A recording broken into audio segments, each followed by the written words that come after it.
This is my final project for physical computing, a board game called Logjam. In Logjam, players are attempting to guide marbles, which represent logs, down the river towards their respective pool at the end.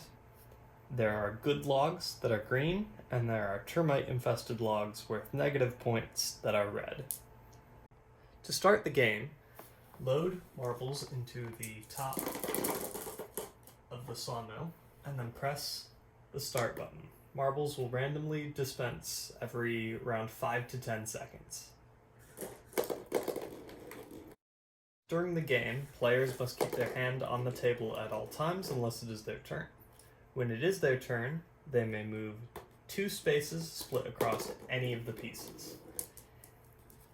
If a piece is at the end of a trail, they can pull it back and flip one of the paddles as one of their moves. If they claim the center one, they get all of the points that are currently sitting in the center. I've always been fascinated by board games that use mechanical or electronic parts in them to create new gameplay experiences that aren't possible otherwise. And I used this project as an opportunity to explore that space, particularly in the timing element, by having a random time element that just isn't possible with a traditional turn-based board game.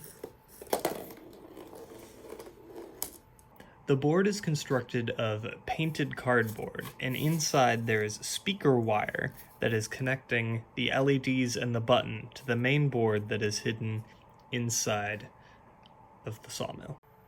The sawmill has 2 layers. The upper half contains all the marble mechanisms, and the lower half contains the Arduino.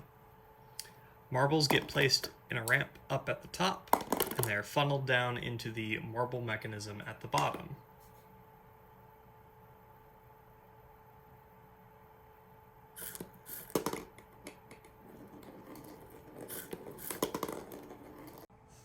And here's a quick look at the wiring.